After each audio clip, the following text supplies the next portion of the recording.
அதாவது மனித வாழ்க்கையே இந்த கிரகங்கள் அடிப்படையில் தான் இருக்குதுன்னு சொல்கிறோம். சூரியன் தான் நடுவில் இருக்கிறார்.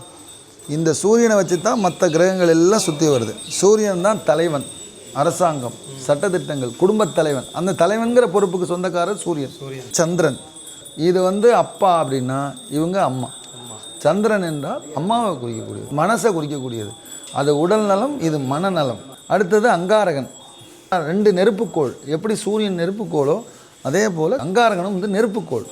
அவர் சட்டத்திட்டங்களை இயற்றுபவர், அதை செயல்படுத்துபவர் செவ்வாய். சோல்ஜர் அப்படின்னு சொல்கிறோம். சோல்ஜருக்கு முன்னாடி பாகுபாடே கிடையாது, சொல்கிறத அப்படியே செயல்படுத்துறது. அதனால தான் யூனிஃபார்ம் சர்வீஸ் எல்லாம் செவ்வாய்கிட்ட போயிடும்.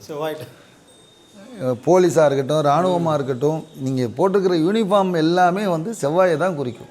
செவ்வாய் என்பவன் பாகுபாடு இல்லாமல் மக்களுக்கு சேவை செய்யக்கூடியவர். 4ஆவதாக வழங்கக்கூடியது புதன்.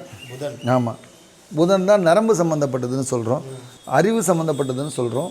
இந்த புதன் பச்சை வஸ்திரம். அடுத்ததாக சொல்லக்கூடியது குரு. மஞ்சள் வஸ்திரம். எல்லாரும் என்ன நினச்சிக்கிறாங்க, குருவும் தட்சிணாமூர்த்தியும் ஒன்றுன்னு நினச்சிக்கிறாங்க. அது ரொம்ப தப்பான விஷயம். குரு வேறு, தட்சிணாமூர்த்தி வேறு. தட்சிணாமூர்த்தி என்பவர் சிவபெருமான். நவகிரகங்களில் இருக்கிற குருவுக்கு தான் மஞ்சள் வஸ்திரம். வணங்கக்கூடியது குரு. 6ஆவதாக வணங்கக்கூடியவன் சுக்கிரன். இந்த சுக்கிரன் தான் சுகத்தை கொடுக்கக்கூடியவன். ஒவ்வொரு கிரகமும் ஒன்று பற்றி சொல்லி தனியாக போகலாம். வெள்ளை வஸ்திரம். 7ஆவதாக வணங்கக்கூடியவன் சனி பகவான். அதில் வருது. ஆமாம், சனி பகவான் தான் ஆயுளை கொடுக்கக்கூடியவன், ஆயுள்காரகன். ஒவ்வொருத்தரும் ஒவ்வொரு ரோல் எடுத்துக்கிறாங்க. அப்போ ஆயுளை கொடுக்கக்கூடியவன் சனி பகவான் தான். நமக்கு இவ்வளோதையும் கொடுத்து அனுபவிக்கணுமா வேண்டாமா, எத்தனை வருஷம் நமக்கு வாழணுங்கிற இருக்கிறது அந்த கணக்கு எல்லாமே அவர்கிட்ட தான் இருக்குது. அதனால் சனி பகவான். அடுத்தது ராகு. 8ஆவதாக உள்ளது ராகு. இது ஒரு நாகத்தோடைய தலைவால். தலை என்பவன் கேது, உடல் என்பவன் ராகு.